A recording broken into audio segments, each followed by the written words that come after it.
네, 여러분들 안녕하세요. 시사타파의 심층분석 시작하도록 하겠습니다.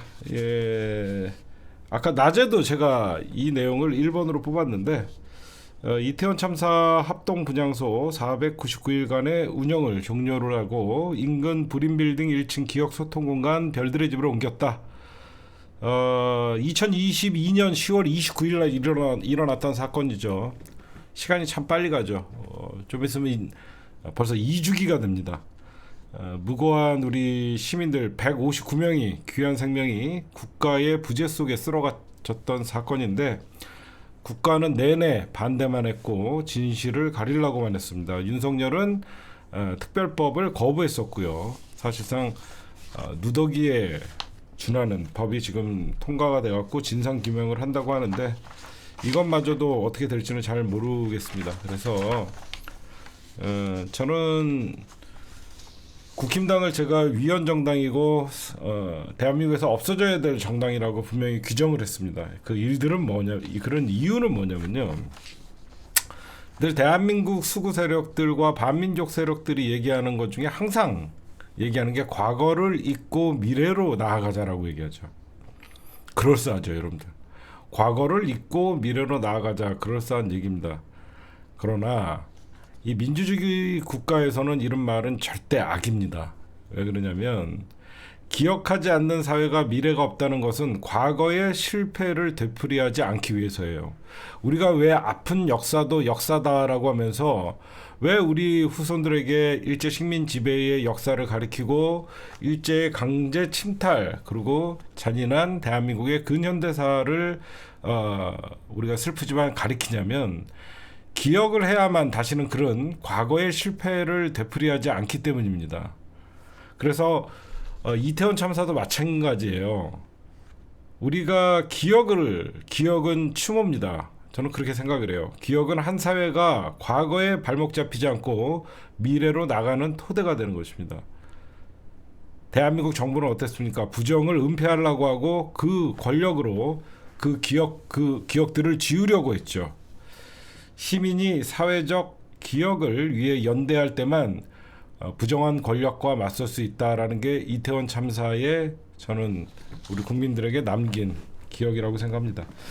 499일 만에 장소를 옮겼지만 특별조사에서 진상규명 아직도 책임자가 분명하지 않고 제대로 조사받지도 않는 이 159명이라는 어마어마한 참사죠. 그동안 차봉사를 하면서 시민들과 함께 연대를 했던 유가족과 함께 연대를 했던 댓글 초보님 그리고 외에 수많은 우리 개국본 회원 여러분들 진심으로 수고하셨습니다.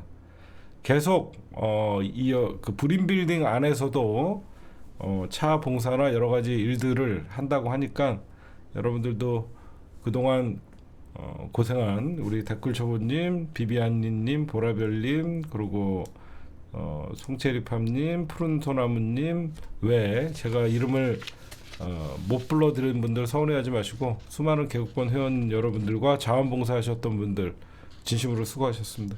예. 토닥토닥. 예, 지금 언론들이 이제 신났죠. 언론들이 신나갖고 이재명 당대표의 애완견 발언 이거 갖고 일제히 십자포화를 가하고 있습니다. 그렇죠? 이재명 당대표의 애완견 발언을 십자포화를 가하고 있는데 오늘 참 웃겨요. 여기저기서 뭐 한국 기자협회 그다음에 한국 인터넷 언론사협회 뭐 이런 데서 성명서를 발표를 하는데 이 바보들아 이재명 당대표가 모든 언론이라고 했나? 찔리는 놈들이 범인 아니야? 본인들이 떳떳하면 검찰의 애완견이라는 발언에 아무도 자기가 여태까지 기자 정신을 가지고 취재한 사람들은 이 말에 아무도 이의를 달지 않아요. 그놈의 언론 권력, 검찰 권력과 기생을 하면서 여태까지 검찰과 기생하면서 언론들 조국 장관한테 했던 짓 보면 사람 새끼들 아니잖아요. 안 그래요? 조국 장관님 사건 때 언론이 100만 건 이상의 기사를 쏟아내면서 한 가정을 멸문지화시켰던 인간들 아닙니까? 검찰의 애완건 맞잖아요. 안 그래요? 검찰의 애완견 맞잖아요. 검찰과 짜고 한 가정을 멸문지화했던 인간들이 장본인들의 언론이잖아요. 검찰과 언론은 공통점이 너무너무 많아요. 제가 보면 잠깐 안경을 좀 바꾸도록 하겠습니다. 가까운 게 안 보입니다. 검찰과 언론은 공범 관계예요. 왜 그러냐면 둘 다 개혁의 대상이잖아요. 왜 민주당이 진보 정치가 집권을 할 때나 진보가 힘을 발휘할 때 왜 늘 검찰 개혁과 함께 언론 개혁이라는 이름을 올리냐? 지금 이재명 당대표의 애완견 발언에 발작하는 새끼들은 개혁의 대상들이다. 그렇죠? 저는 그렇게 꼭 말씀드리고 싶어요. 그렇잖아요. 검찰 개혁, 언론 개혁 늘 같이 세트로 다니잖아요. 둘은 공범이다. 언론 엘리트주의, 검찰 엘리트주의, 개혁의 대상들이 저항하는 것이다. 그렇게 말씀드리고 싶습니다. 그 다음에 우리 윤석열, 김건희 커플이 오늘 입국을 했죠. 두 커플이 여행 다녀왔는데 이 윤석열은 법률가잖아 나름. 근데 윤석열은 대통령이 되면 나라가 자기 거라고 생각하는 것 같아요. 특히 김건희라는 유지, 박사 논문에 유지 쓰시는 박사 학위를 갖고 계시는 김건희 씨든 이 두 커플은 이 두 명의 커플은 보면 대통령을 아무나 해도 된다고 생각하는 거예요. 왜 그러냐면 윤석열이가 여러분들 유전 게이트를 뿌리고 외국으로 도망갔잖아요. 그때 윤석열이가 기자회견에서 뭐라고 했냐면 나올 때까지 일자 뭐 5개의 뭐 이렇게 하면서 140억 배럴 뭐라고 헛소리를 했잖아요. 그때 5차 시추까지 승인을 이미 발언으로 해버렸어요. 이게 동해 석유관 이 시추 권한은 대통령의 승인권이 필요한 게 아니에요. 이게 무슨 말이냐면 윤석열은 승인 권한이 없어요. 석유공사가 사실상 계획을 세우고 산업부가 승인을 하는 겁니다. 산업부가 승인을 하는 건데 대통령이 5차까지 벌써 승인을 해버려갖고 산업부는 아직 점검조차 하지 않은 사업에 대해서 승인을 해버린 거예요. 응? 석유공사가 계획을 하면 산업부에서 검증을 해야 되는데 대통령은 이미 시추 승인을 한 거예요. 개판이죠. 지가 무슨 일을 해도 되고 무슨 일을 하면 안 되는지 몰라요. 정신 나간 인간이에요. 응?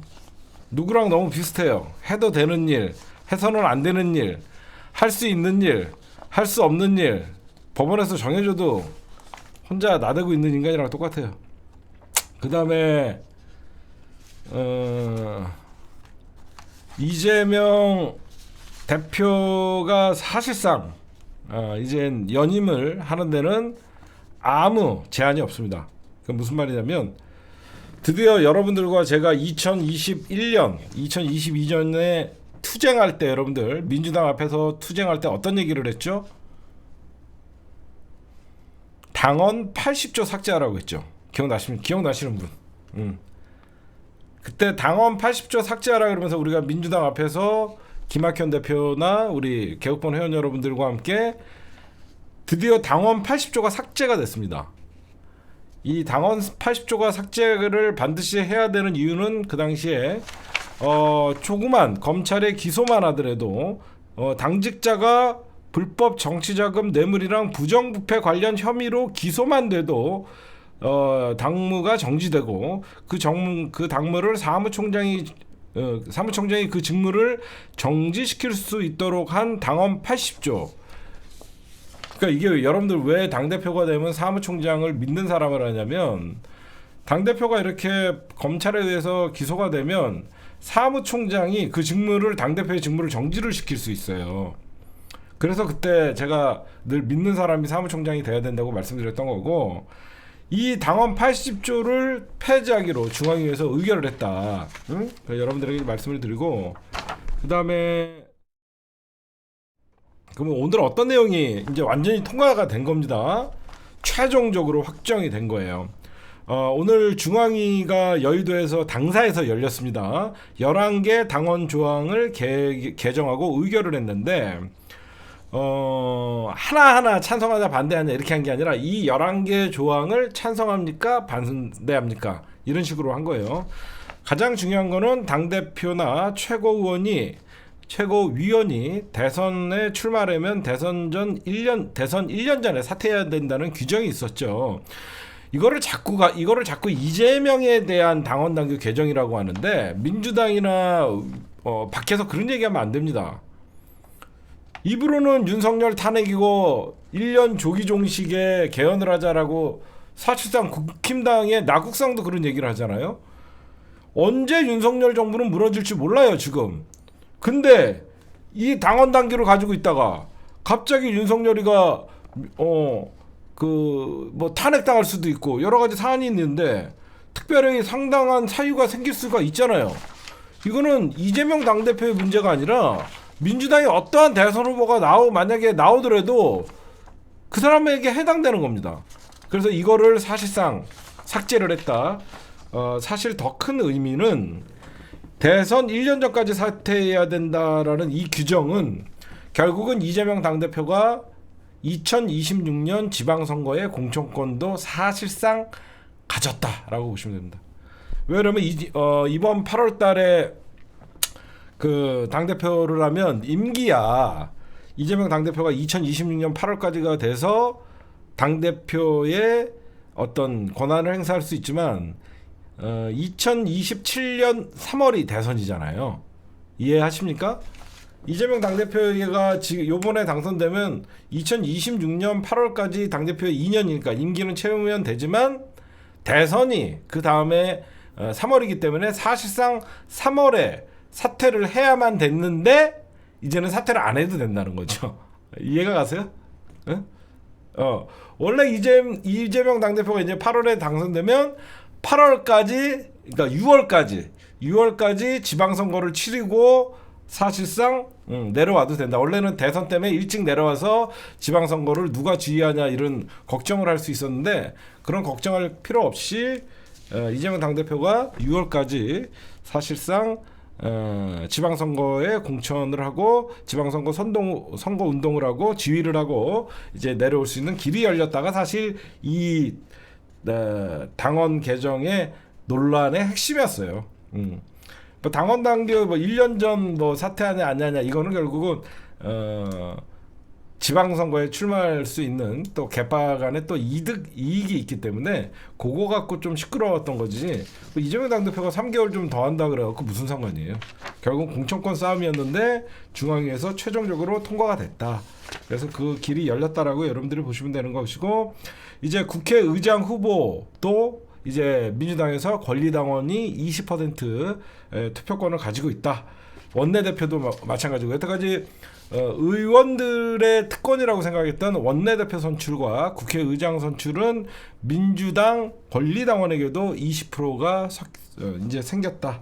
그 다음에 여러분들과 제가 강하게 민주당에서 장장 3개월여 동안 당원이 주인이다라고 하면서 송영길 대표가 있을 때부터 우상호 비대위원장이 그러니까 그 우상호 그 비대위원장이 있을 때까지 저희가 계속 민주당 앞에서 집회를 했던 당원 80조는 폐기됐다.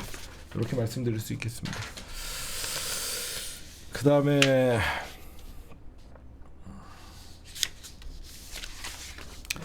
이런 뉴스는 여러분들이 꼭 좀 아셔야 될 것 같아요. 오늘 여러분들 좀 이상한 뉴스가 하나 흘러나와요.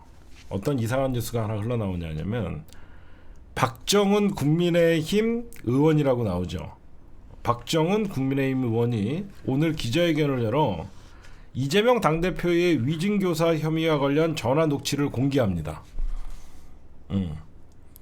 국민의힘의 박정훈이라는 국회의원이 기자회견을 열어서 이재명 당대표의 위증교사 혐의와 관련된 전화 녹취록을 풀었다는 거예요. 이게 무슨 말이냐면 지금 이재명 당대표가 공직선거법 위반 사건이랑 위증교사 혐의가 있는데 국힘당과 검찰이 주장하는 것은 2018년 12월 그 당시에 여러분들 그 당시에 누구죠? 공무원 김씨 뭐더라 이름이?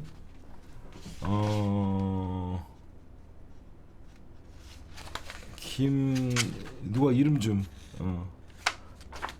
일단 김모 씨가 있어요. 김문기 맞나? 김병량인가? 그쵸?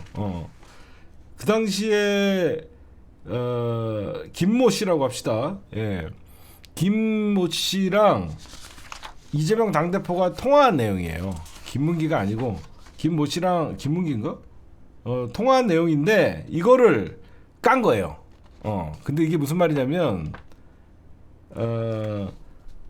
이거는요, 여러분들 잘 생각해봐요. 이거는 검찰 자료거든요. 잘 생각해보세요. 이재명 당대표가 딴 내용도 아니에요. 지금 내가 타켓이니까, 이 사건은 여러 오래된 사건이지만, 우리 측에서 변론안을 내용을 보내주겠다. 기억을 더듬어갖고 잘 증언해달라. 이걸 위증교사라고 하는 거예요. 근데 여러분들 제가 이 얘기를 왜 하냐면 이 사람이 여러분들 알다시피 TV조선 출신이죠. TV조선 출신이에요. 앵커 하던 놈이에요. 얘한테 이 녹취가 어떻게 흘러 갔겠습니까? 이 녹취가 얘한테 어떻게 흘러 들어갔을 것 같아요. 여러분들에게 말씀을 드릴게요. 이런 검찰이 재판부에 증거로 제출된 내용은요, 법정 밖으로 나올 수 없어요. 안 그래요? 검찰이 재판부에 제출한 이 증거는 밖으로 나올 수가 없습니다. 제가 여러분들에게 정치 이면의 얘기를 해드릴게요. 왜 조선일보나 동아일보나 중앙일보나 이쪽에서 일했던 새끼들이 매년 매 국회의원 선거에 한 명씩 들어가냐? 면책특권을 이용해서 조선일보가 불법적으로 취득한, 조중동이 불법적으로 취득한 검찰의 자료를 면책특권을 이용해서 까는 거예요. 무슨 내용인지 아세요? 왜 항상 조선, TV조선, 때로는 동아일보 기사, 때로는 중앙일보가 있냐? 얘네들이 왜 국힘당에 한 명씩 가 있냐면, 검찰과 조선일보, 중앙일보, 동아일보는 여러분들이 한동훈이가 검찰에 있을 때도 그렇고 엄청나게 검찰이 정보를 흘려주죠. 근데 그게 사실상 모든 게 불법이잖아요. 그게 엄청난 불법이잖아요. 그래서 언론이 취재한 것 같이 하면서 지가 TV조선에서 과거에는 방송을 할 수 있었지만 이거를 국회의원이 기자회견을 통해서 깔 때는 면책특권을 이용하는 거예요. 예전에 맞아요. 주광덕이가 했던 짓거리. 검찰들이 흘러줬던 재판장에서 절대 나올 수 없는 이런 자료들을 결국은 언론사 조중동의 캐비넷도 있을 거 아닙니까? 조중동의 캐비넷을 자기 출신의 국회의원의 입을 통해서 언론에서 하면 징벌적 손해배상이니 뭐니 언론중재위원회니 이런 소리를 듣잖아요. 이해를 하시죠? 응? 고소고발 당하고 언론중재위원회에 끌려다니고 그러니까 지네 출신의 국회의원을 가지고 이런 불법적으로 취득한, 저는 불법이라고 생각해요. 이런 자료들을 면책특권을 이용해서 국회에서 까는 겁니다. 생각해봐요. 박정훈 의원이 TV조선 앵커 출신이라는 거 빼면 이재명 당대표의 위증교사 혐의랑 무슨 관계가 있습니까? 박정훈이가 이 자료를 어디서 얻어요? 안 그래요? 이 사람이 그 사건에 조금 연루가 됐거나 관계가 잘하면 재판 기록을 들여다보거나 어떻게 해갖고 뭐 나올 수 있다라고도 말이 안 되지만 얘가 녹취록을 얻을 수 있는 곳이 검찰밖에 더 있어요? 검찰이 누구에게 줬겠어요? 저는 TV조선에 줬다라고 생각합니다. 그래서 여러분들이 매년 보면 TV조선 출신, 이번에 TV조선이 아마 국회의원이 들어가면 다음에는 지난번에 동아일보가 왔었죠. 그 북한 말투 같은 법사위 누구였죠? 네, 존경하는 여자 그 이름 누구였죠? 존경하는 법사위원장님 막 하면서 그게 동아일보 출신이잖아요. 다음은 동아, 이번에 조선, 그 다음 23 조수진, 23대 국회에서는 아마 JTBC가 들어갈걸요. 중앙일보 출신이 아마 국회의원 배지 차례, 지네들끼리 모정에 들어가는 그런 게 있는 거예요. 저는 그렇게 봐요. 안 그러면 이렇게 이해할 수 없는 일들이 일어날 수가 없습니다. 지금 여러분들 반가운 뉴스인지 뭔지 모르겠는데 지금 숙명여대에 많이 이슈가 주목되고 있습니다. 지금 기말고사 기간이거든요. 대학들은. 근데 숙명여대 학생들이 요즘 최고 관심사는 숙명여대 총장 선거예요. 여러분들 뉴스를 통해서 많이 보셨죠? 왜 숙명여대 총장 선거가 최대 이슈냐면 지금 현재 최다 득표를 문시현 교수라는 분이 하셨어요. 문시현. 프랑스 언어학 문화학과의 이분이 학생들 90%의 전폭적인 지지와 96%가 넘는 학생들의 지지를 얻었고 교수와 동문들로부터 거의 60% 가까이의 지지를 얻었어요. 지금 2등은 누구냐면 현 숙대 총장입니다. 현 총장 대 새로운 문시현 총장 후보자의 대결이에요. 근데 이게 왜 중요하냐? 이 문시현 총장 후보자가 그러니까 지금 현재 숙대 총장이 장윤금 교수인데 문헌정보학과예요. 근데 이 문시현 교수가 이번에 출마를 하면서 이런 공약이 이거였어요. 총장이 되면 진상 파악부터 하겠다. 김건희 논문 검증을 진상 파악하겠다는 게 공약이었습니다. 예. 그리고 이런 얘기를 해요. 김건희의 논문 검증과 관련해 총장이 되면 진상 파악부터 해보고 규정과 절차에 따라 정리하겠다.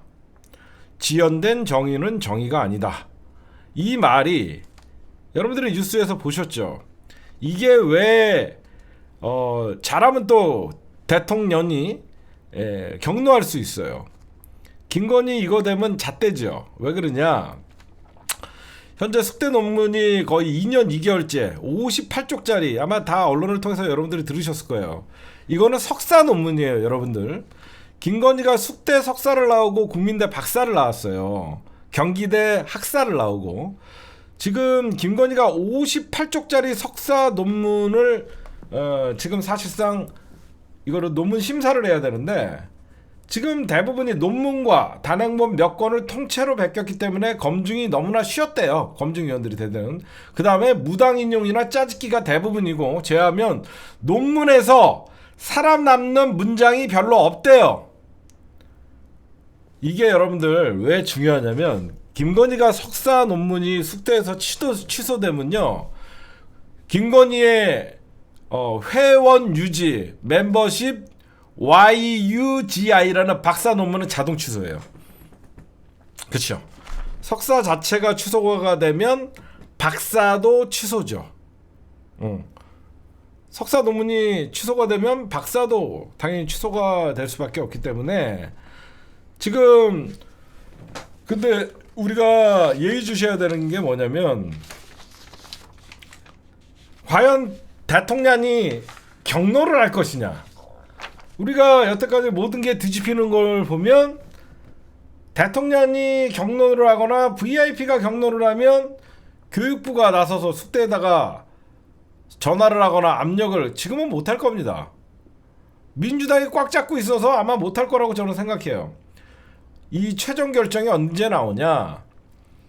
6월 20일 날 숙대 법인인 숙명학원에서 이사회가 열립니다. 이 이사회에서 과연 최다 득표자인 문시현 교수를 인정할 것이냐, 아니면 정권의 입맞춤대로 지연시키기 위해서 장윤겸 현 총장을 유지할 것이냐, 못할 거라고 봅니다. 만약에 여기서 장윤금 현재 총장이 만약에 유지가 된다 그러면 청문회를 열면 됩니다. 교육위에서. 작살나죠. 얼마나 학자의 양심에 어긋나게 할 수가 있겠습니까? 저는 못한다고 봐요. 저는 민주당이 잡고 있기 때문에 못한다고 봅니다. 현재 저는 그래요.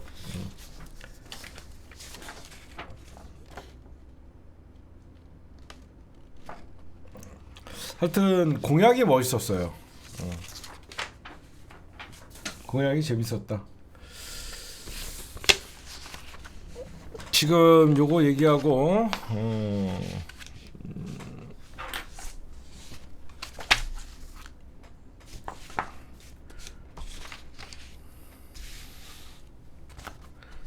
지금 정부 일요일 날 그 대통령실에서 성태윤 대통령 정책실장이 나왔고, 아까 제가 낮에 방송에서 얘기한 건데 저녁 때 못 들으신 분들을 위해서 말씀드릴게요.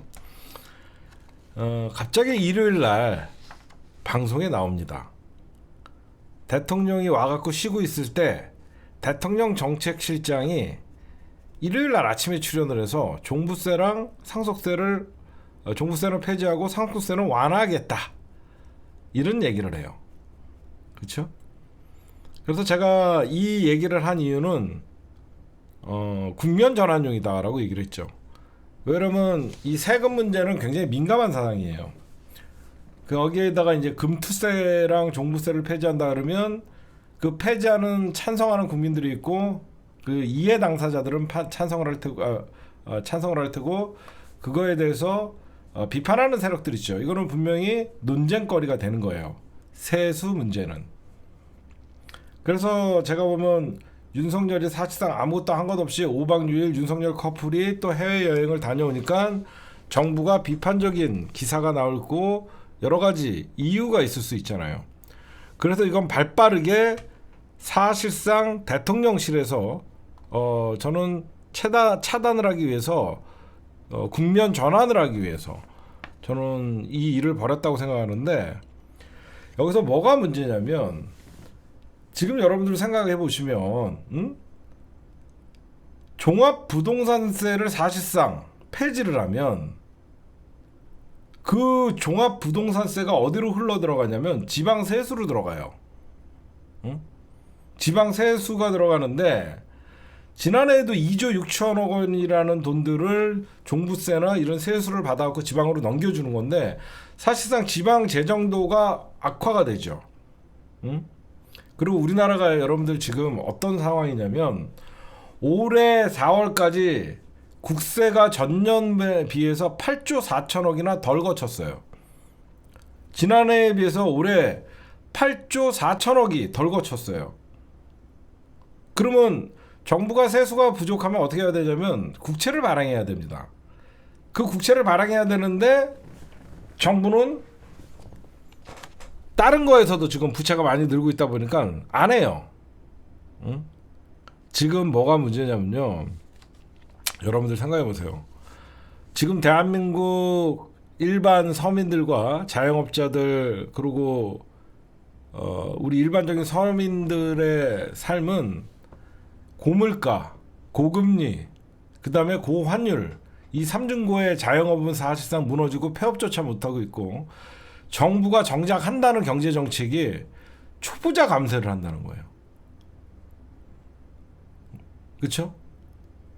미친놈들이죠. 지금 주둥이로는 국민의 삶이 어렵다 이런 입으로만 얘기를 하고 정말로 경제정책 펼치는 거는 초부자 감세를 하고 있다는 거예요. 여러분들 알다시피 저는 민주당이 이거에 대해서 손 놓고 있으면 안 돼요. 이거 잘못하면 역풍 맞아요. 제가 민주당한테 좀 조언을 해드리면요, 이 종부세 문제나 금투세 문제는 민주당의 확고한 정당의 원칙이 있어야 돼요.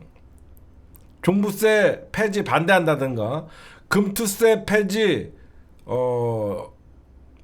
반대 또는 조정이 필요하다든가 괜히 민주당이 제대로 된 확고한 세금에 관해서 민주당의 입장이 없으면 이거는 계속 국민의힘에 끌려갈 수밖에 없어요. 왜 그러냐면 지금 여러분들 지금 윤석열 정부가 한다는 게 한번 생각해 보세요. 종부세, 여러분들 제 방송 보는 분들 중에 종부세 내는 분들 몇 분이나 있습니까? 우리랑 남의 얘기 아닙니까? 그 다음에 상속세 없는 가정에서 무슨 상속을 받습니까? 빚이나 떠안지 않으면 되죠. 거기에 금투세가 뭔지 아시죠? 배당이나 주식 투자로 연 5천만 원을 넘으면 5천만 원 투자할 돈도 없는 사람들이 5천만 원을 뭘로 수익을 냅니까? 생각을 해보세요. 종부세, 상속세, 금투세 이거는 지금 대한민국에 필요한 경제정책이 아니에요. 이거에 민주당이 주춤하고 있어요. 응? 이거에 민주당이 주춤하면 안 돼요. 종부세 사실 폐기 반대한다. 금투세 연간 5천만 원이 넘으면 내는 거 뭐 연간 뭐 1억으로 늘려줘서 한다. 뭐 이런 식으로 좀 민주당이 너무 좀 유연하게 대처를 잘 해야 돼요. 저는 종부세 폐지는 반대해야 된다고 봐요. 저는 종부세 폐지는 반대해야 되고 상속세 완화는 이것도 반대해야 된다고 봅니다. 얼마나 상속 많이 받는 사람들이 재벌 회장의 아들이나 상속세 많이 나지. 일반 부부들은 상속세가 6억까지는 면제예요. 제가 상법을 찾아보니까 부부간의 상속도 6억은 면제예요. 6억짜리 밑에 집을 남편 이름으로 돼 있었는데 남편이 죽어갖고 내 이름으로 상속하면 그런 것들은 면제예요, 여러분들. 사실상 이런 것들 경제랑 전혀 관계없는 대한민국 정부 곳간이 비고 있는데 정부가 어쩌자고 하는지 모르겠습니다. 그 다음에 이런 얘기를 좀 할게요. 그리고 저런 때 맞춰서 너무 유치해요, 정치가. 윤석열이 나갈 때는 권익위에서 명품백 혐의 없다라고 해주고 윤석열이 들어올 때 되니까 대통령 씹히지 않게 석유나 이런 걸로 씹히지 않게 하려고 종부세랑 금투세 이렇게 던지는데 두 번 다시 묻지 않게 종부세 반대한다, 상속세 반대한다, 금투세는 조정이 필요하다 뭐 이런 식으로 민주당의 확고한 입장을 미리 얘기를 해놔야지 자꾸 묻고 또 묻고 그런 짓 안 합니다. 그 다음에 지금 대북 전단지 얼마 전에 유엔에서 우리나라 국방부를 조사하는 초유의 사태가 벌어졌죠. 저는 여러분들에게 이런 말씀을 좀 드리고 싶습니다. 지금 이 대한민국 정부가 대북 전단지를 막지 않는 이유 중에 하나가 표현의 자유라는 얘기를 해요. 그렇죠? 표현의 자유라는 얘기를 합니다. 근데 북한을 비판할 자유는 있죠. 분명히 있습니다. 북한을 비판할 자유. 근데 북한의 비판에서 지금 매니저 아무도 없나요? 지금 매니저가 아무도 없나 봐. 여러분들 보시면 북한을 비판할 자유는 보장받아야 돼요. 그러나 그 북한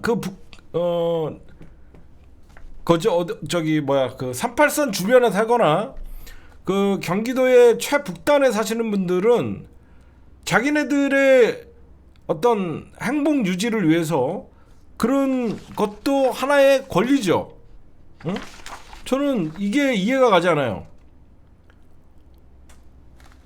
북한을 비판할 자유도 있지만 대북 전단을 보내는 사람들에게 기본권만 있는 게 아니라 접경지 국민들에게도 기본권이 있는 거예요.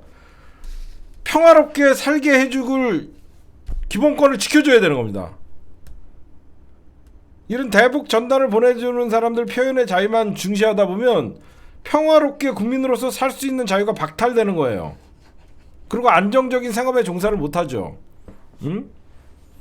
이런 것들에 대해서 얘기를 해야죠. 여러분들이 착각하는 게 있어요. 왜 우리나라가 대북 확성기 방송을 하니까 유엔에서 직권으로 조사가 나왔냐면, 북한은요 불법 국가가 아니에요. 유엔에 1991년에 가입한 회원국이에요. 우리나라 대한민국 헌법에나 남과 북의 모든 영토는 대한민국의 땅이라고 우리 헌법에 돼 있는 거지만, 북한은 유엔에 가입된 나라예요. 유엔 헌장에 보면 북한은 모든 나라로부터 평등한 주권을 보장받을 권리가 있는 나라입니다. 국제법적 관점에서 보면 대북 전단은 국가의 지위를 가지고 있는 북한에 대한 전복행위예요. 무슨 말인 줄 알아요? 유엔에 가입된 북한을 국제법상 보면 우리나라가 유엔에 가입된 정상적인 국가를 전복하기 위해서 대북 전단 적대적 심리적 전단 살포를 한다라고 하면서 사실상 우리나라가 국제법을 어기는 걸로 나와요. 그리고 이 법은요 2018년 4월 20일 문재인 정부 때 판문점 선언에 합의를 했던 법을 우리가 지키지 않는 겁니다.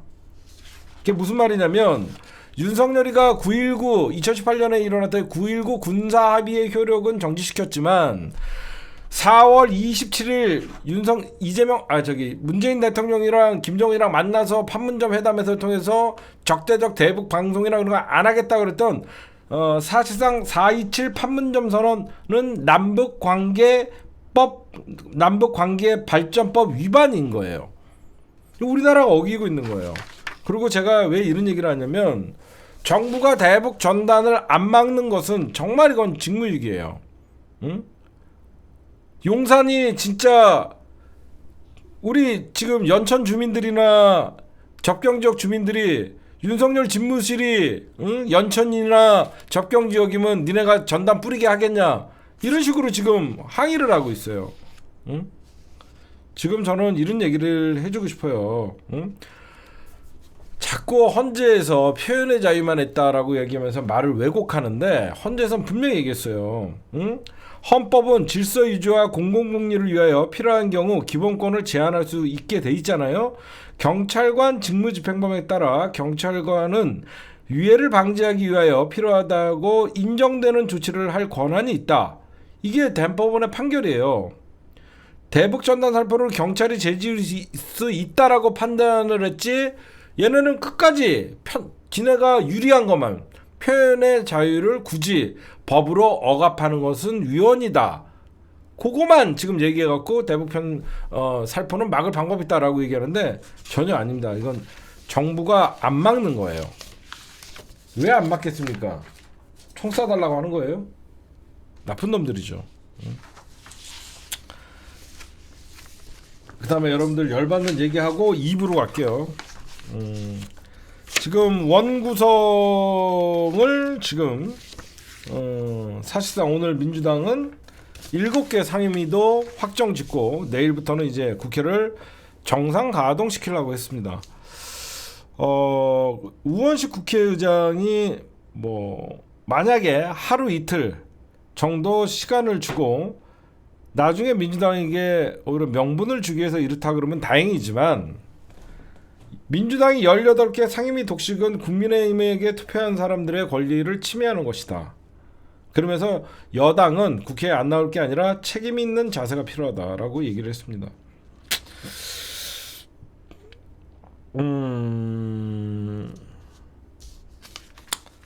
몰라서 그러진 않겠죠.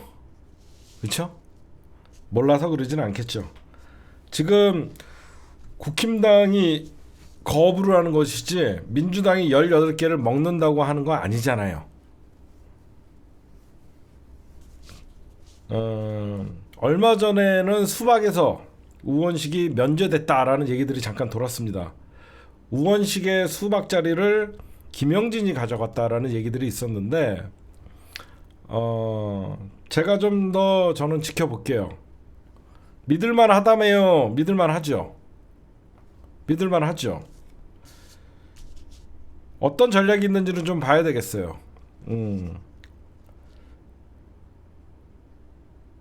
민주당이 원래는 내일 상임위를 열어서 7개를 안 가져간다는 확정을 지으려고 했는데 국회의장 입장에서는 11대 7로 가져가라. 민주당이 다 가져가는 거는 반대한다. 이거예요. 핵심은. 근데 이게 어떤 식으로 나중에 작용될지는 모르겠지만 국힘당이 국회에 안 들어오니까 국회가 잘 돌아가는 건 확실합니다. 그렇지 않아요? 국힘당이 국회에 없으면 국회가 잘 돌아가는 건 확실해요. 모르겠어요. 저는 이번 주까지 상임위 구성이 안 되면 우원식 책임이에요.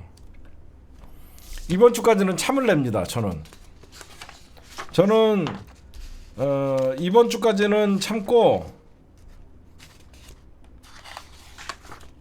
하여튼 이번 주까지만 되면 민주당이 기다릴 만큼 기다렸다 이런 명분도 있고 전략적인 면도 없지 않아 있기 때문에 이번 주까지만 참아볼게요. 왜 그러냐면 다음 주가 중요한 거거든요. 다음 주에 이제 최상병 특검 본회의 상정하고 7월 초에 통과시키려고 하면 시간이 많이 있지 않거든요. 그래서 이번 주까지는 제가 논평을 좀 자제하겠습니다.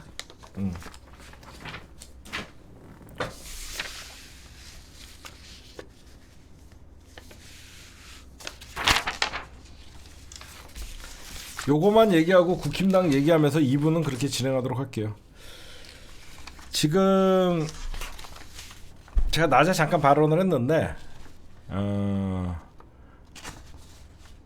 푸틴이 내일부터 이틀간 북한을 방문을 하는데요. 2000년도에도 푸틴이 한번 방문을 했었어요. 푸틴이 김정일 위원장이랑 만나고 이번엔 그의 아들 김정은 위원장과 만나는데 이게 굉장히 큰 의미가 있거든요. 20년 만에 푸틴이 지금 찾아가는 겁니다. 2000년도에 김정은 위원장을 찾아갔을 때는 북한과 러시아가 친선, 설린, 협조조약, 신조약을 개정할지 그때 이 신조약을 체결했었어요. 근데 그러니까 그 전에 여러분들 냉전 체제 때 1961년 7월 6일 날 맺었던 우호 협조 호상 원조 조약이 이게 뭐냐면 북한이 전쟁에 휘말리거나 러시아가 전쟁에 휘말리면 자동 개입을 한다. 그리고 러시아의 핵을 지원한다. 핵 우산. 이게 2000년도에 깨졌었어요. 푸틴이 2000년도에 신조약을 만들면서 이걸 깼었어요. 김정일 때. 이번에 지금 누가 봐도 푸틴이 북한을 방문하는 것은 푸틴이 아쉬운 게 있는 거죠.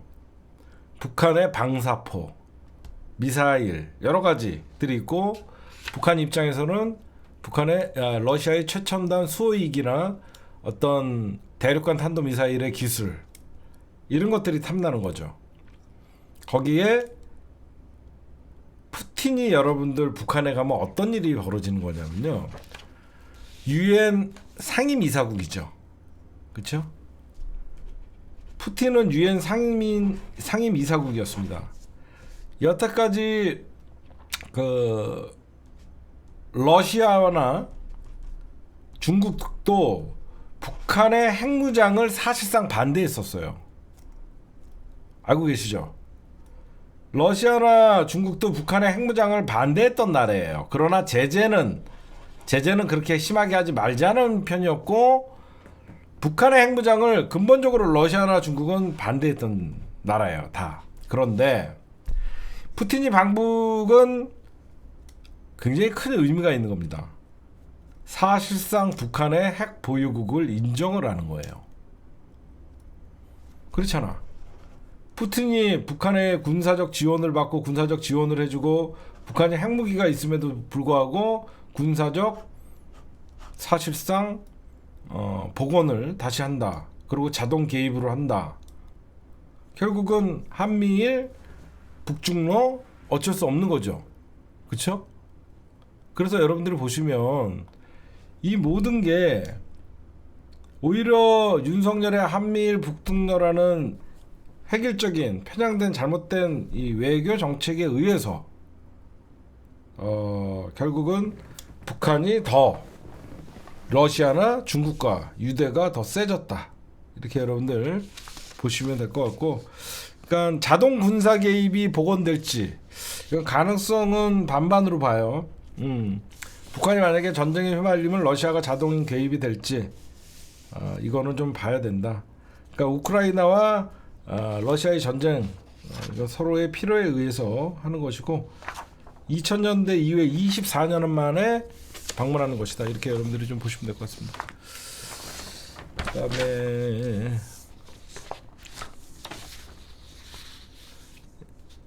오늘의 주요 뉴스는 여기까지만 할게요. 네, 이어서 심층 분석 하도록 할게요. 네, 오늘 잠잠하던 홍준표가 포문을 또 열었죠. 그리고 이철규도 포문을 열었어요. 그 총선 망친 주범들이 당권을 노리고 있다. 한동훈 맹비난을 했고, 홍준표랑 한동훈이가 똑같이 얘기하는 게 하나 있어요. 홍준표는 이재명에게 나라를 갖다 바친다. 한동훈이는 대통령이 돼도 된다는 가정을 해요. 멍청한 인간들이죠. 예전 같으면 내가 친윤 후보다라고 하면서 떠들면서 사실상 국힘당 전당대회가 안철수도 자기가 친윤 후보다라고 얘기하면서 떠들고 그랬었는데 안철수가 이번 국민의힘 전당대회에 안 나가겠다고 얘기합니다. 안 나가겠다고.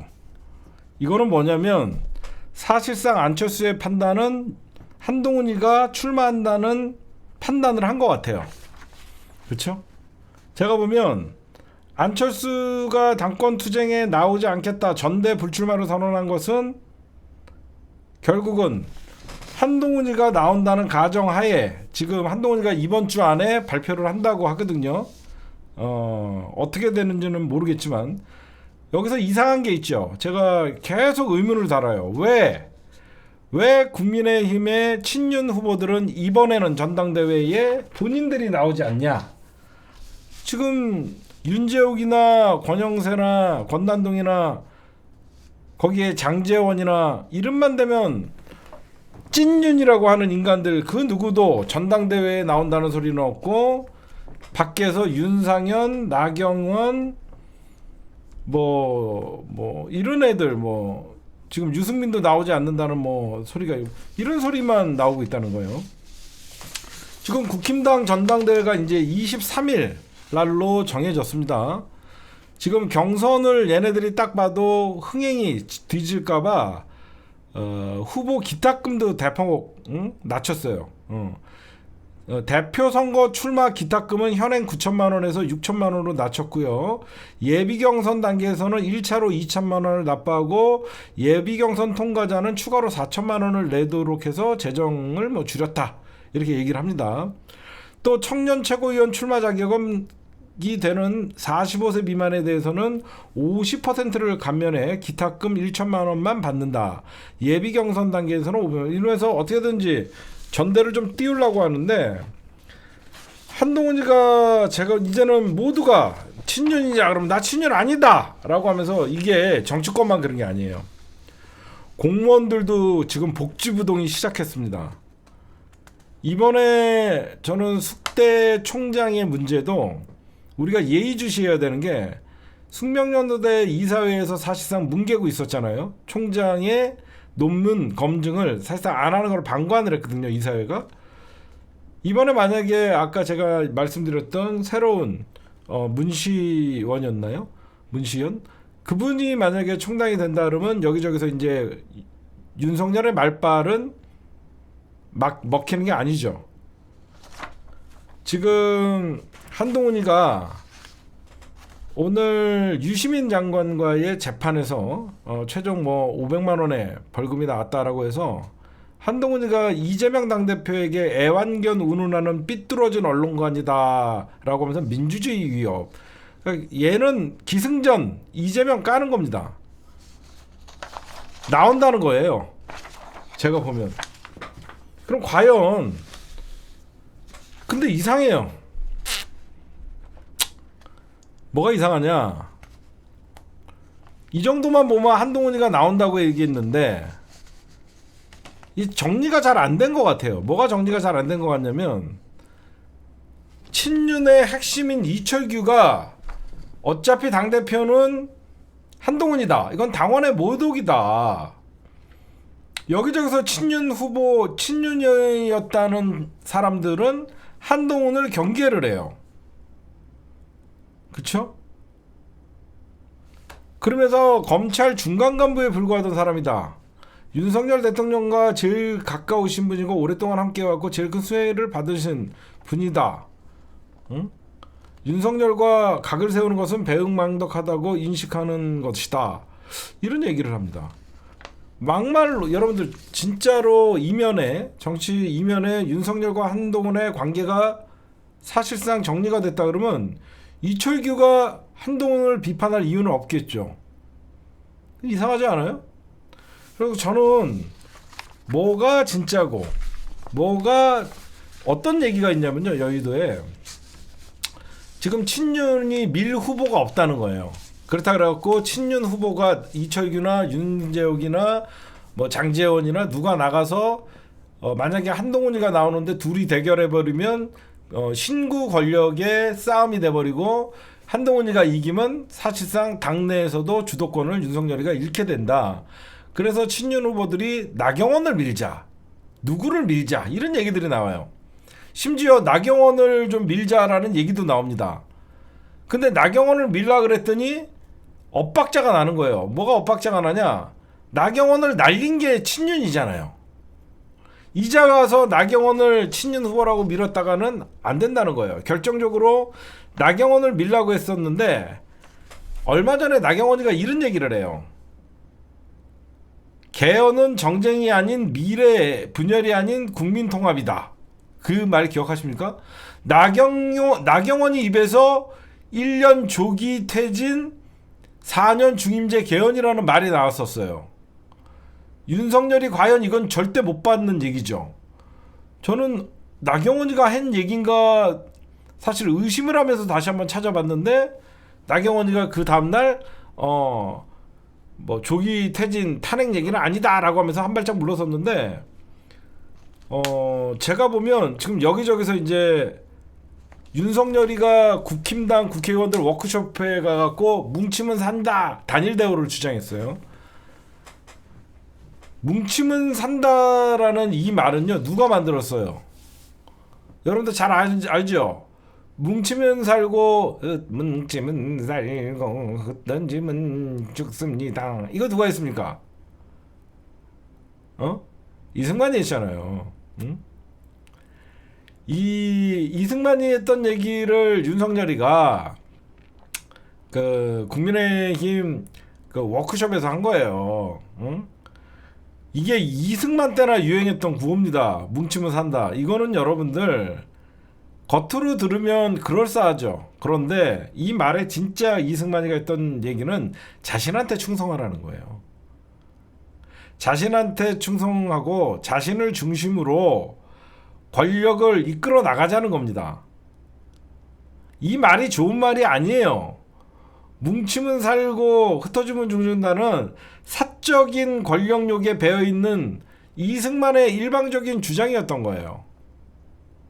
근데 윤석열이가 아직도 냉동인간이라는 게 1950년도의 구호를 반복해서 뭉치면 살리고 흩어지면 죽는다고 하는데 지금 국힘당에서는 너나 나나 할 것 없이 어떤 유행이 되고 있습니까? 뭉치면 죽고 헤어지면 산다예요. 응?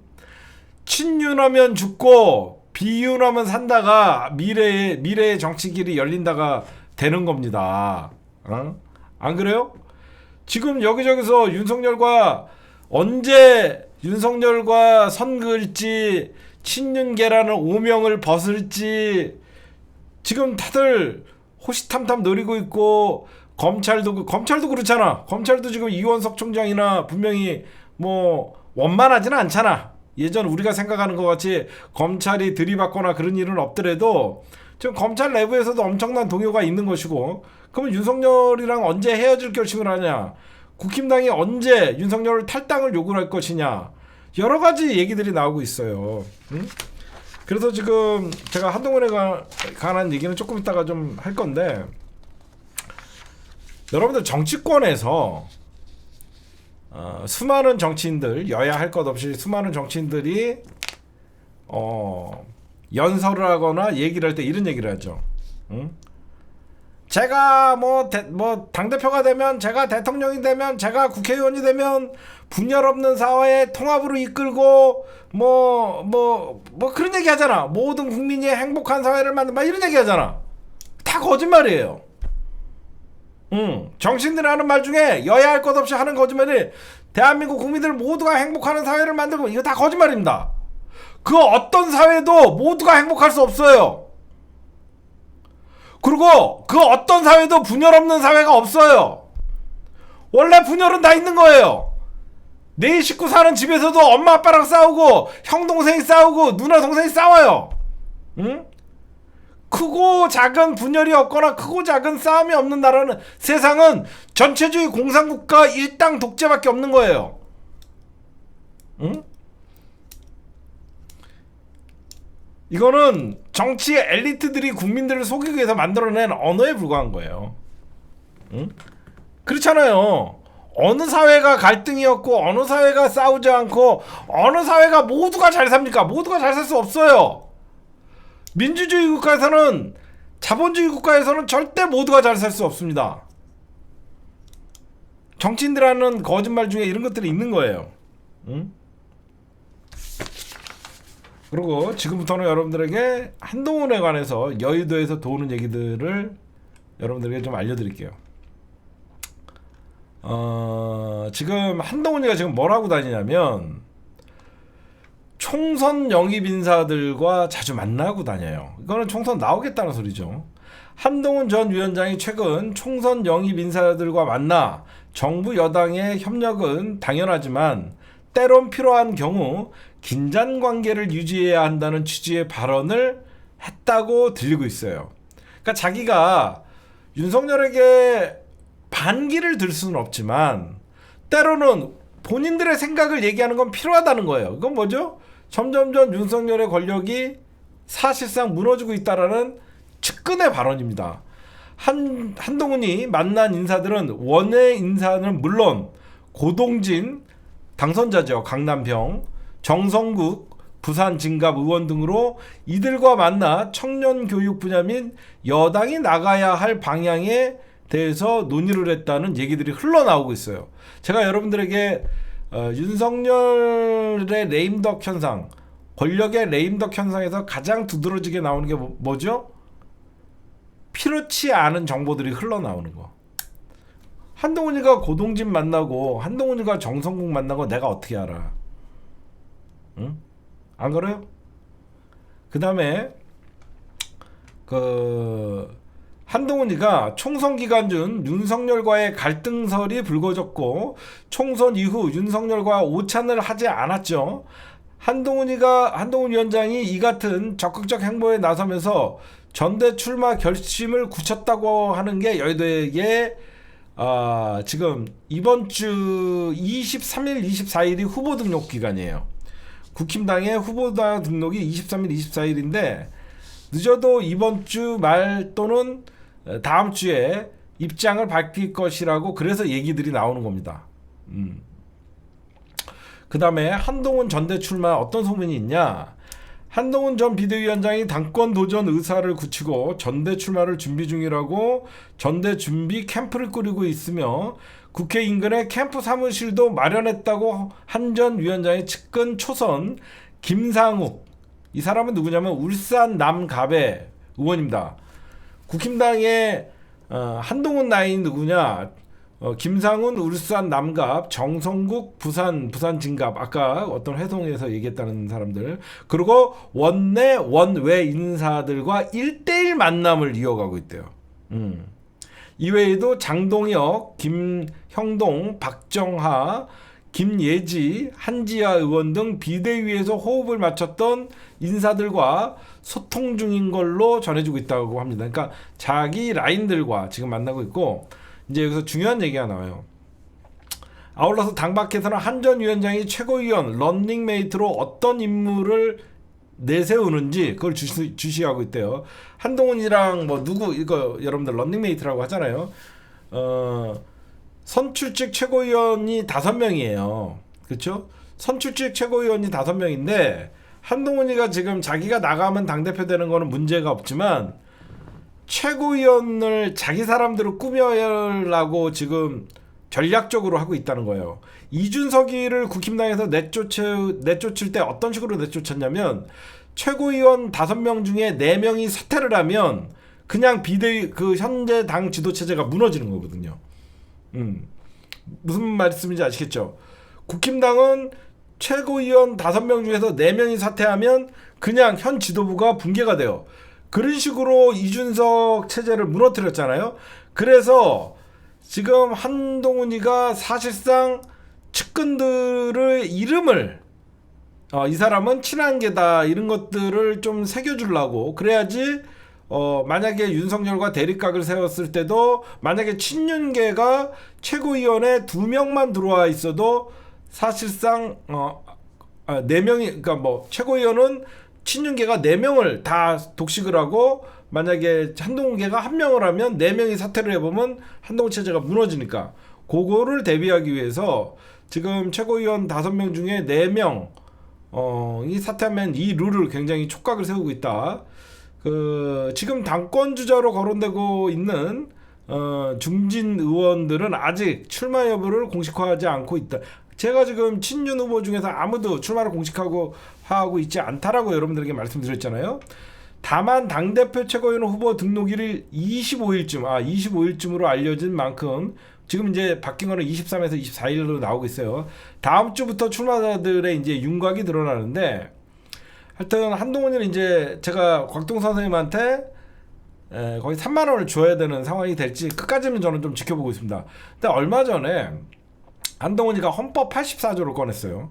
그 헌법 84조는 이화영 전 평화부지사의 1심 유죄 판결을 계기로 이재명 대표를 직격을 한 건데 사실상 여권에서는 한 전 위원장이 이 과정에서 대통령은 재직 중 형사상 소출을 받지 않는다는 헌법 84조를 언급한 게 전략적 포석이라는 분석을 했었는데 먼저 잠재적 대권 경쟁자이기도 한 이재명 당대표를 향해서 견제를 하려고 했는데 오히려 이재명 당대표가 어차피 대통령은 이재명이라는 대선으로 가면서 정치 초짜의 모습을 보여줬다라는 여의도의 평가가 나오고 있어요. 그러니까 얘는 만약에 이재명 당대표를 대통령 만들면 예기치 않는 상황으로 다시 투표를 할 수 있는데 이거를 사법부에 대해서도 대선 전에 이 대표에 관련된 재판을 결론을 내려야 된다는 압박이죠. 얘가 노린 건 이거예요. 무슨 말인지 아세요? 한동훈이가 몰라서 이렇게 이재명 당대표가 어차피 대통령 이걸 한 게 아니라 이놈 나쁜 놈이거든요. 사법부에 대해서도 나중에 이거 대통령 당선시켜 사법부가 이렇게 재판을 질질 끌거나 늦게끔 하면 나중에 이재명 당대표가 대통령 되고 나서 그게 다 사법부의 책임으로 갈 수 있다. 그렇기 때문에 대선 전에 이재명 당대표에 관한 재판들의 결론을 내야 된다. 라고 하면서 사실 잔머리 쓴 거예요. 제가 볼 때는. 사법부를 압박하는 의미도 있습니다. 예.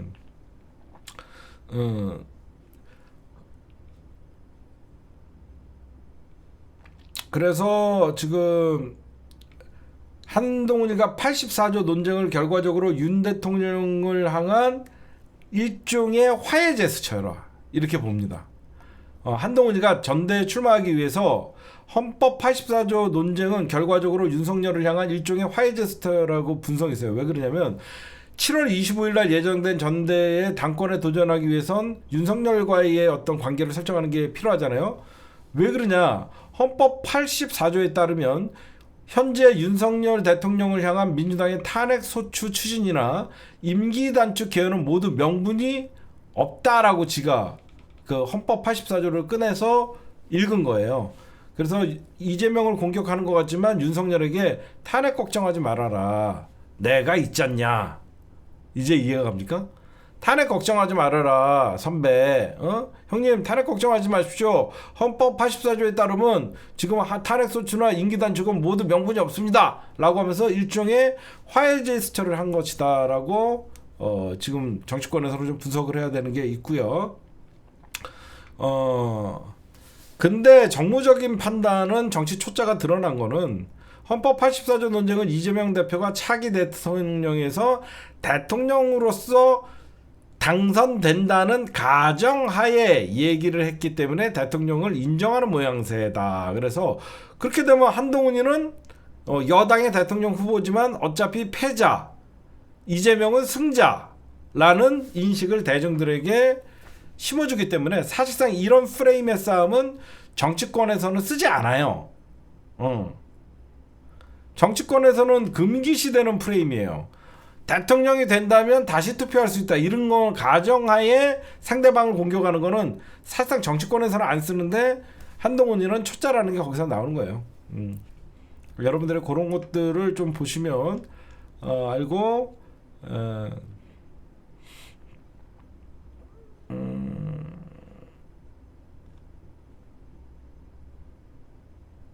지금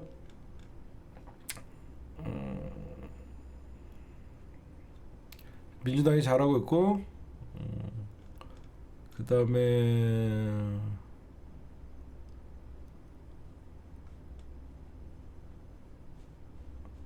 어떤 거를 좀 말씀 좀 드릴까. 그 다음에 하반기 여러분들에게 지금 최신 정보를 좀 알려드리는 거예요. 여기에는 뭐 경찰 인사 관련해서도 있고요. 경제 산업 그 다음에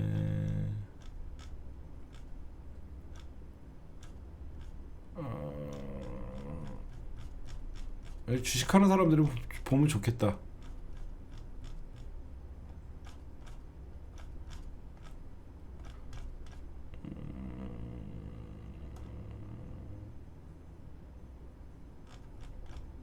뭐 오늘 정치권 비하인드 스토리는 요 정도만 하고 그 다음에 민주당에서 이제 여러분들 김건희 청문회를 열겠다. 이게 굉장히 큰 겁니다. 제가 낮에 데스크 뉴스에서 여러분들에게 좀 말씀드렸는데 민주당에서 이제 김건희 청문회를 열게 되면 어떻게 되냐? 이 주관을 하는 상임위가 정무위예요. 정무위. 근데 정무위는 민주당에서 국힘당에게 가져가라고 한 상임위 중에 하나입니다. 국힘당은 잘못하면 그러니까 어쩔 수 없이 기어들어올 수밖에 없어요. 지금 국회 정무위에서 이게 명분이 되잖아요. 국민권익위에서 위반 사항이 없다라고 얘기했기 때문에 김건희 청문회를 권익위원장부터 해갖고 조지고 거기에 이제 출석을 최재형 목사 증인을 최재형 목사 거기에다가 이제 김건희 증인 채택을 하면 강제 구인을 할 수 있습니다. 그래서 만약에 얘네가 7개는 갖겠다라고 해서 정무위를 차지하려고 노력을 할 텐데 만약에 정무위를 차지를 한다 그래도 얘네들이 반대를 해도 상임위원 3분의 1이 동의가 필요하면 청문회를 통해서 진상규명을 할 수 있어요. 강제구인하고 안 되면 뭐 징역하고 왜 그러면 김건희는 합법적인 권력자가 아니잖아요. 김건희는 불법 권력자잖아요. 그렇잖아요. 지 남편이 권력을 갖고 있지 지가 권력을 갖고 있는 게 아니잖아요. 그래서 뒤에서 이래라 저래라 하는 것을 사실상 비선이잖아요. 그래서 김건희는 국회법 65조에 따르면 중요한 안건 심사와 국정감사 및 국정조사에 필요할 경우는 위원회 의결로 청문회를 열 수 있다라고 돼 있기 때문에 지금 권익위 전원위원 15명 전원과 관련 공무원 김건희 씨와 최재형 목사 증인 신청이 이루어진. 근데 이게 좀 빨리 될 것 같습니다. 그러면 안 기어들어올 수 없죠. 거기에 이제 쟤네들은 여러분들 국민의힘 국회 등원 거부요. 길어야 한 달이에요. 민주당이 7월 초에 최상병 특검 본회의 통과시키면 윤석열이가 15일 잡고 있다가 보내봐야 7월 17일이잖아요. 7월 2일 날 통과시키면 오면 7월 17일이잖아요. 그럼 민주당 7월 18일이나 19일 날 24시간 지나야 되죠. 한 7월 20일 날 재투표 7월 19일 이전에 한다 그랬으니까 민주당 뭐 7월 18일 날 하면 재표결할 땐 들어와야 돼요. 뭐 못 깨겨요. 그렇잖아요. 재표결할 때는 안 들어오면 통과되니까 못 들어오고 지금 하여튼 21일 날 여러분들 청문회가 잘 봐요. 제가 저번에도 얘기했지만 특검과 청문회 그리고 국정조사가 있잖아요. 어떻게 보면 국정조사랑 청문회가 사실상 특검보다 파괴력은 더 커요. 특검은 우리가 수사상을 일일이 알 수가 없잖아요. 김건희 만약에 주가 조작 특검, 종합 특검을 하면 예전같이 수사 상황을 유출하거나 그러지 못할 거 아닙니까 요즘? 근데 청문회는 다 알아. 온 국민이 라이브로 들어. 예전에 저번에도 그 얘기 했잖아요. 박근혜 최순실 국정농단 청문회 기억이 더 나요. 여러분들 아니면 특검에서 발표했던 게 기억이 나요? 여러분들 기억에 청문회밖에 없지 않아요? 그쵸? 국정조사랑 청문회가 대부분 국민들이 다 보고 있고 라이브로 나왔기 때문에 언론이 왜곡을 못하는 거예요. 응? 중요한 게 국회 방송을 통해서 라이브로 나왔기 때문에 실시간으로 조선일보나 다른 언론에서 왜곡 기사를 쓸 수가 없어요. 있는 그대로 나오는 겁니다. 응? 그래서 지금 보시면 21일 최상병 특검은 청문회는 하이라이트예요. 21일 최상병 진짜 특검 청문회는 하이라이트고 여기 이제 박정훈 대령과 임성근 사단장의 발언 지금 군 쪽에서는 거의 다 출석을 한다고 지금 임성근 사단장 나온다 그랬고 그 누구야 유재관 그 여자애 그분도 나온다 그랬고 뭐 다 나온다고 이종섭도 나온다 그랬고 저쪽에만 지금 안 나온다. 지금 현재 이시원이 안 나온다 그러고 유재은 그 이시원이 안 나온다 그러고 지금 저쪽 대통령실만 지금 참석을 하면 되면 이시원이 같으면은 이렇게 끌고 오면 돼요. 강제 구인 이 새끼들 또 외국으로 도망갈 수 있으니까 강제 구인 출국 정지 막 이런 거 시키면 돼요. 이제 생각을 해봐요. 김건희 청문회 한다 그랬잖아. 김건희 청문회 하면 권익위원장 나오고 최재형 목사 나오고 김건희 출석하라 그러면 안 나오고 버티면 김건희 저러니까 특검해야 되지. 이게 더 논리가 더 세지잖아요. 그쵸? 김건희 청문회 증인 출석 이거는 완전 헤드라인이잖아. 민주당 김건희 증인 출석 20일 출석 통보 대통령실 묵묵무답 김건희 출석 거부 의사 밝혀. 그럼 가서 국회 김건희 강제 구인 검토 김건희 귀때기 끌려서 김건희는 귀도 성형했대 보니까. 응? 내가 보니까 김건희는 여러분들 귀도 성형했대 걔는 보니까. 제가 그걸 왜 알았냐면 이름도 그냥 김건희라고 한 게 아니더라고. 얘는 보니까 부자가 되고 싶었었던 것 같아. 얘는 귀두가 아니라 귀도. 김건희가 귀두는 없지. 귀도. 보니까 김건희는 돈에 욕심이 많아서 그랬는지 이름도 김건희라고 했지. 김건희가 여러분들 제가 이렇게 봤더니 걔 성형 누구 같이 해달라고 한 거냐면 이부진 같이 해달라고 하는 거야 보니까. 그치?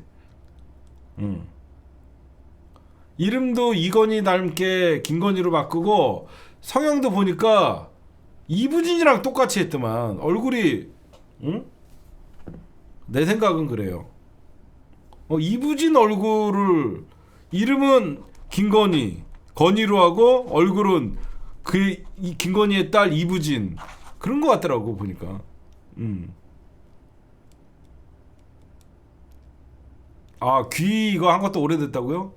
그러니까 걔는 보니까 로얄 패밀리라고 지가 생각하는 삼성 일가가 부러웠던 거지.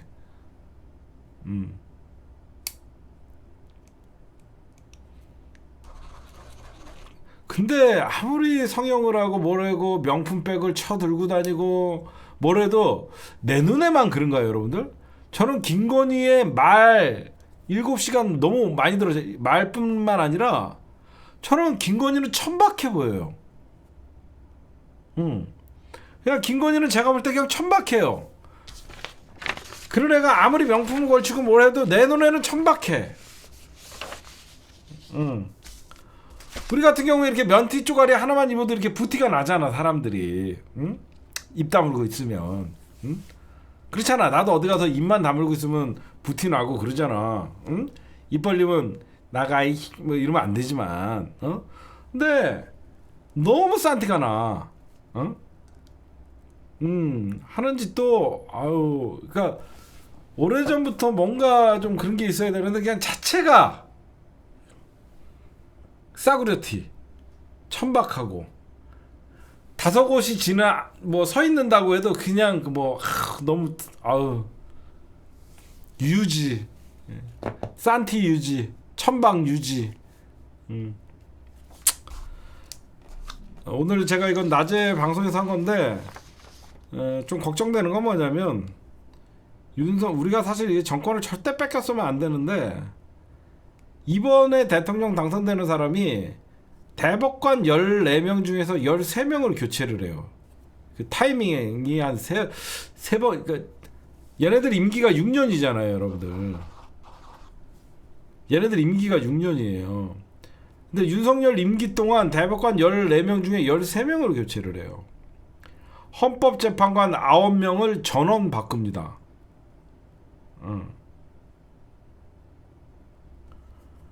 그래서 이게 사실 윤석열 정부에서 다 바꿔놓으면 이 사실상 사법부가 엄청나게 이게 보수가 요번에 그 검사 탄핵할 때도 봐요. 공소권 남용한 건 맞지만 탄핵 사유가 아니라는 희귀한 논리로. 그래서 제가 보면 자주 탄핵을 해야 돼요.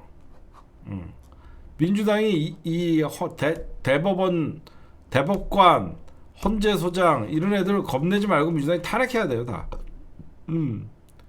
그리고 개헌할 때 대법관 임기랑 헌재소장 임기를 줄여버려야 돼. 굿 아이디어 아니야? 대법관 임기랑 헌재소장 임기 6년은 너무 길어. 얘네들도 4년으로 나는 바꾸면 이재명 당대표가 대통령 되는 순간 난 그래서 이거는 좀 바꿔야 된다고 생각해요. 대법관은 뭐라고 6년이나 해. 대통령 임기도 5년이고 국회의원 임기도 5년인데. 그래서 나는 대법관 임기나 헌재소장 임기 6년을 4년으로 좀 바꿔야 된다. 라는 생각을 하면 얼마든지. 왜 그러냐면 지금 윤석열 이번에 대법관 후보자가 또 윤석열 동기고 최은순 무죄 줬던 항소심에서 보석을 허가해주고 무죄를 선고했던 윤강렬 부장판사가 대법관 후보자입니다. 아니 얘네들은 뭐라고 6년씩이나 대법관에 헌재소장하고. 하여튼 윤석열이 돌아와갖고 이제 집단 휴진 개각으로 돌파구 마련하려고 먼저 또 국민들 갈등을 부추기기 위해서 종부세 폐지, 금투세 폐지, 상속세 어떤 인하 이런 걸 던졌는데 이거 갖고 이제 민주당은 빨리 민주당의 입장을 마련을 해야 되고, 윤석열이가 개각을 통해서 사실상 돌파를 할 수 있을까? 누가 이런 망한 침몰하는 배에 누가 승선을 하려고 그랬습니다. 제가 볼 때는 한덕수는 5년, 윤석열이랑 임기가 똑같은 5년짜리 국무총리예요. 지금 이상민 행안부 장관, 이종호 과학기술부 장관 외에 6개 부처의 장관은 교체한다고 하는데, 문제는 국무총리예요. 민주당이 동의 안 해주면 국무총리는 아무도 될 수 없어요. 그래서 제가 보면, 내가 보면 그냥 말뚝 총리가 될 거라고 봅니다. 한덕수. 내가 뭐 제가 어쩌다가 이 정부의 그 국무총리가 돼서 윤석열과 함께 5년 동안 이렇게 하는 것도 저의 불찰이라고 생각합니다. 좀 있으면요, 여러분들 이제 권력이 세기 시작하면요, 공무원들이 말 안 들어요. 왜 말 안 듣냐? 민주당이 국회에서 세게 나가면요, 공무원들이 복지부동을 해요. 정부에서 뭐 시켜갖고 걸리면 청문회 당하잖아. 이 석유 유전 게이트도 민주당이 국정조사한다 그러잖아. 민주당이 국정조사하면 실무선인 석유공사나 산업부가 움직일 것 같아요? 안 움직여요. 안 움직여요, 절대. 야, 이거 분명히 국정조사 예고하고 있는데 산업부에서 미쳤다고 이거를 막 절차대로 원리 원칙대로 하죠. 안 그러면 자기 옷 벗으니까. 이게 공무원들이 움직이지 않는 거예요. 복지부동. 여기서 이제 또 옥석이 출세 의혹에 강한 또 인간들은 나서갖고 지가 총대 매겠다 이렇게 하다가 결국 감옥 가는 거죠. 저는 그렇다고 봐요. 네, 오늘 심층 분석은 여기까지.